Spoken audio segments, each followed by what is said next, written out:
So there's been a number of pilot programs for a 4-day work week. And certainly most of the ones that I've seen come away with the conclusion that, hey, this thing works. So what you have is productivity levels are either the same or they actually improve. And people generally support or I should say report an increase in quality of life and it just all around more positive, happier employees, happier employers, and it's something that has been growing in popularity too. I mean, I forget I think there was a trial in Spain which had positive results. I'm blanking on them now, but there's been a number of trials. And actually, if you type in secular talk 4-day work week to the YouTube search engine, you'll probably see we've covered at least like 3 or 4 different programs that had positive results. Well, now there's another one going on. So this is in The Guardian. They say 100 UK companies sign up for a 4-day work week with no loss of pay. Thousands of employees to be moved permanently to 4 days in policy described as transformative. 100 UK companies have signed up for a permanent 4-day working week for all their employees with no loss of pay, a milestone in the campaign to fundamentally change Britain's approach to work. The 100 companies employ 2,600 staff, a tiny fraction of the UK's working population, but the 4-day week campaign group is hoping they will be the vanguard of a major shift. Proponents of the 4-day week say the 5-day pattern is a hangover from an earlier economic age. They argue that a 4-day work week would drive companies to improve their productivity, meaning they can create the same output using fewer hours. For some early adopters, the policy has also proven a useful way of attracting and retaining employees. Gee, you don't say, because people are like, I would prefer to work 4 days instead of 5 days. The 2 biggest companies that have signed up are Adam Bank and global marketing company Awin, who each have about 450 staff in the UK. They have been accredited by the 4-day week campaign, meaning they have demonstrated that they have genuinely reduced hours for workers rather than forcing them into longer days. Adam Ross, Awin's chief executive, said adopting the 4-day week was one of the most transformative initiatives we've seen in the history of the company. Over the course of the last year and a half, we have not only seen a tremendous increase in employees' wellness and well-being, but concurrently our customer service and relations, as well as talent relations and retention, have also benefited. So in other words, you don't have that high turnover. And this is something like Amazon, for example, in the US, does the exact opposite of this. They hire people, they work them to the bone, they overwork them, they burn them out, then they fire them and turn them over and bring in somebody new. And that's part of what they plan to do that. They want to work you to the bone and then just bring in somebody new. This is the opposite approach. This is, let's really value our people, have reasonable hours, get a lot of productivity out of them. They're happy, we're happy. And it's just a much better and humane arrangement all around. The UK campaign is also coordinating the world's biggest pilot scheme for about 70 companies, which employ about 3,300 workers to adopt the 4-day week in a trial with researchers at the universities of Cambridge and Oxford, Boston College, and think tank Autonomy. In September, 88% of those companies in a survey at the middle of the trial said the 4-day week was working, quote, well for their business at that stage of the trial. About 95% of the companies surveyed said productivity had either stayed the same or improved since the introduction. Joe Ryle, the UK's campaign director, said there was increasing momentum in the adoption of the 4-day week, even as companies brace for a long recession. Quote, we want to see a 4-day week with no loss of pay become the normal way of working in this country by the end of the decade. So we are aiming to sign up many more companies over the next few years, he said. With many businesses struggling to afford 10% inflation pay rises, we're starting to see increasing evidence that a 4-day week with no loss of pay is being offered as an alternative solution. Most of the companies that have officially adopted the 4-day week are in the services sector, such as technology, events, or marketing companies. However, the campaign said that even some manufacturing and construction employers had also signed up. Some historians have said the debate over the introduction of the 4-day week has many similarities with the 19th century campaign for a 2-day weekend. So in other words, it's like the next evolution in work.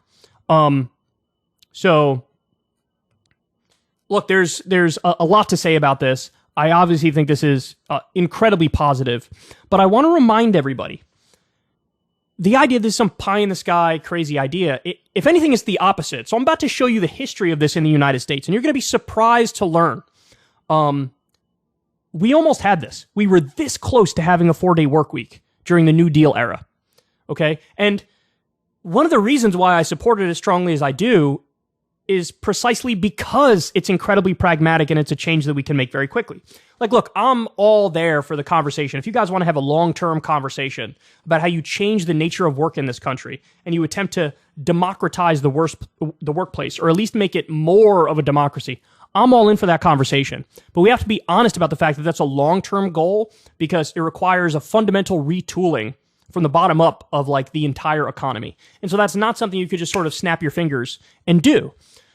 But a 4-day work week, you kind of can. You can just snap your fingers and do it, and automatically you get either the same output or an increase in output productivity, and everybody's happier.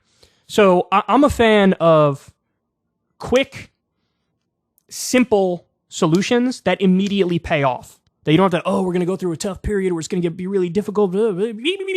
No, we need to do stuff that's like a common sense approach that works across the board. And this is one great example of it right here.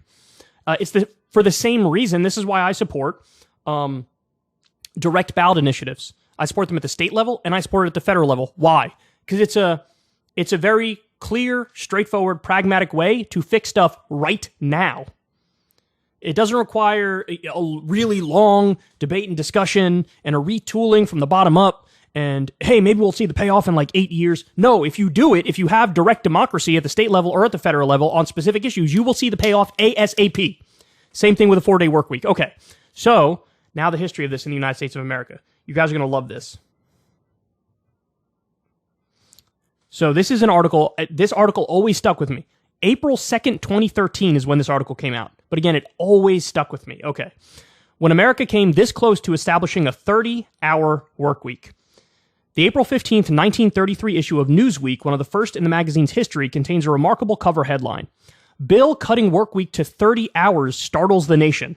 Indeed, only 9 days earlier, on April 6th, the Black Connery bill had passed in the United States Senate by a wide margin. The bill fixed the official American work week at 5 days and 30 hours with severe penalties for overtime work.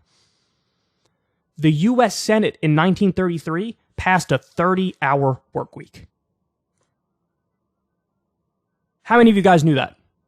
If you know it, it's because I had brought up this article, a few years back. But this is astonishing.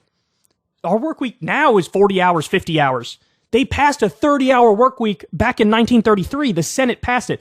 Bring that bill up today. Let me know how it does. Let me know how it does. You get 10 votes in favor of it and everybody else against it? Is incredible. This is why history is so fascinating, man. You learn these things and they blow your mind. In his new book, Free Time, labor historian Benjamin Hunnicutt of the University of Iowa explains that the bill originally had broad support as a means of increasing employment during the recession and maintaining full employment in the future. Quote, we stand unflinchingly for the 6-hour day and the 5-day week in industry, thundered AFL President William Green to a labor meeting in San Francisco that spring. Franklin Roosevelt and Labor Secretary Francis Perkins also initially endorsed the idea, but the president buckled under opposition from the National Association of Manufacturers and dropped his support for the bill, which was then defeated in the House of Representatives. So this is one where Roosevelt sort of fucked up. In its place, Roosevelt advocated the job-creating New Deal spending and a 40-hour workweek limit passed into law on October 24th, 1938 as part of the Fair Labor Standards Act. But we came that close to an official 30-hour workweek in America. Close but no cigar. All right, let me give you more because this stuff, there's so many interesting facts in here. Kellogg's 6-hour day. Nonetheless, many American companies did go to a 30-hour work week during the Depression, most prominently the Kellogg Cereal Company, which established 5-day, 6-hour shifts in December 1930. Kellogg's and the workers split the pay loss resulting from the cut in hours. Kellogg's initially paid his workers for 7 hours a day, but upped that to the amount they had previously received for 8 hours of work 2 years later. When he saw that hourly productivity had soared, they worked fewer hours, their productivity went up. In his earlier books, Work Without End and Kellogg's 6-Hour Day, Hunnicutt reports that the measure added 400 new jobs to Kellogg's Battle Creek, Michigan workforce while improving family and community life dramatically. So they go on to explain here that, hey, this went on, I think the last people who had that schedule, it was in the early 1990s that they were kicked off that schedule. So for a long time, people had this work schedule and got paid very well with it. All right, so now I got to show you this part. No vacation nation. If the idea that the 30-hour work week almost became the law of the land 80 years ago comes as a shock, consider a New York Times headline. This is July 31st, 1910.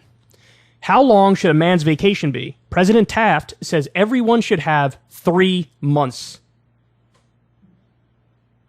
William Howard Taft was a Republican. He wanted 3 months paid vacation time by law. Okay, that's a position, honestly, Bernie Sanders might not even support that today. This is a Republican who had a more economically progressive view than today's Democrats do. Wow. At a time when workers produce a tenth of what they do today, William Howard Taft, a conservative Republican, argued that all workers needed 2 or 3 months of holiday time each year to improve health, family connections, and productivity. Yet more than 100 years later, Americans average 2 weeks of paid vacation, and a quarter of us get none at all.